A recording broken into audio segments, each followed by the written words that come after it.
लवकर झोपायचं. झोपी कसं जायचं तर गुडूप झोपी जायचं. बिलकुलही मध्ये जाग आली नाही पाहिजे. आणि पहाट झाली की मस्तपैकी उठायचं, व्यायाम करायचा, सकस संतुलित आहार घ्यायचा. जेवणाच्या वेळा चुकवायच्या नाही. दर 1 तासाला पाणी पीत राहायचं. हसत खेळत जीवन आपल्याला जर जगायचं असेल, तर दर 1 तासाला आपण योग्यरित्या पाणी पिलं पाहिजे. जेवणानंतर अर्धा तासानंतर आपण पाणी पिलं पाहिजे. बरीचशी लोकं जेवणाच्या मध्ये सारखं पाणी पितात आणि मग आपल्याला डायजेशन सारखे प्रॉब्लेम जे काही अपचनाचे विकार आहेत, हे आपल्या पाठीमागे लागतात. त्यामुळं हल्लीच्या आधुनिक युगात हे जरी आपल्याला थोडं कठीण वाटत असेल, की हे फॉलो करणं खूप अवघड आहे, परंतु खूप सोपं आहे. जर आपल्याला भविष्यामध्ये जर आजारी पडायचं नसेल, एक चांगली जीवनशैली आपल्याला जगायची असेल, तर नक्कीच हे जे घड्याळ आहे आपल्या शरीराचं, हे आपल्याला व्यवस्थितरित्या चालवावं लागेल.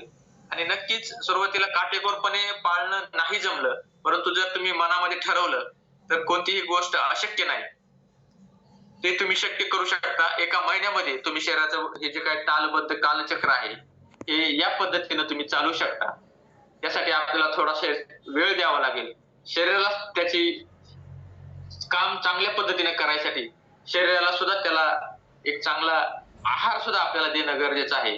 कारण जो काही आहार आपण सकाळी नाश्त्याच्या वेळी घेतो, याच्यामध्ये जर गडबड झाली, तर नक्कीच आपलं दिवसभर जो काही अ, पचनाचे जे त्रास आहेत किंवा जे शरीराला डायजेशन प्रोसेस जे आहे, ह्याच्यामध्ये खूप गडबड होते आणि दिवसभर आपल्याला खूप आळसवाणा, थकवा, कंटाळा आल्यासारखं वाटतं.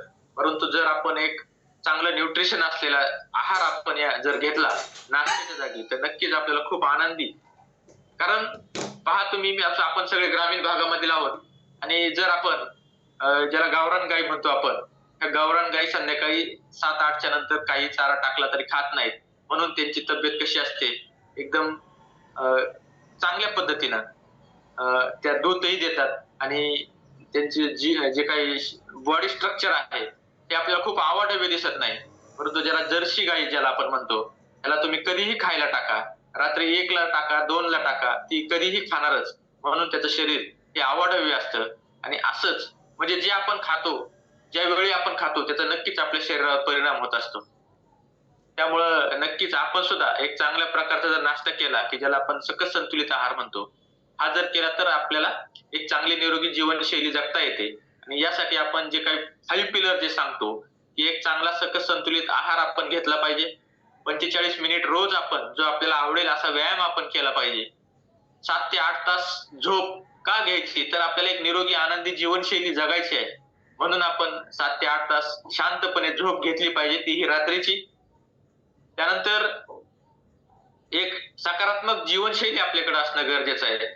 आपण कायम सकारात्मक विचार करून आपण जगणं गरजेचं आहे. कारण आपण आपलं घर सोडलं तर खूप नकारात्मक विचार करणारी लोकं आपल्याला भेटतात आणि त्याचा परिणाम आपल्यावर होत असतो. आणि त्यामुळं आपल्याकडं सुद्धा एवढे सकारात्मक विचार पाहिजे, की समोरून येणारे जे काही नकारात्मक विचार आहे, याचा काहीही परिणाम आपल्या मनावर होता कामा नये.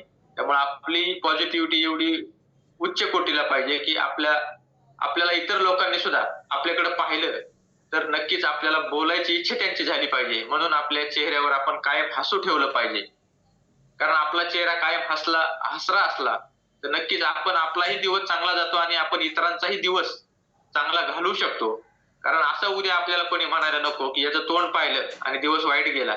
आपलं तोंड पाहायला लोकं आतुर झाली पाहिजे. कारण आपली जी पॉझिटिव्हिटी आहे, आपल्याकडे जे सकारात्मक विचार आहेत, हे इतके असले पाहिजेत, की एखादं म्हटलं पाहिजे, की हा जर मला आज भेटला किंवा याला जर 2 शब्द बोलून गेलं, तर आज माझं काम 100% होणार. याचं काम तोच करणार असतो. आपण काय त्याचं काम करू लागायला जाणार नसतो. परंतु त्याच्या मनामध्ये आपल्याबद्दलची काही पॉझिटिव्हिटी आहे आणि आपल्याकडे जे पॉझिटिव्ह विचार आहेत, या विचारामुळं त्याचं काम 100% होणार असतं.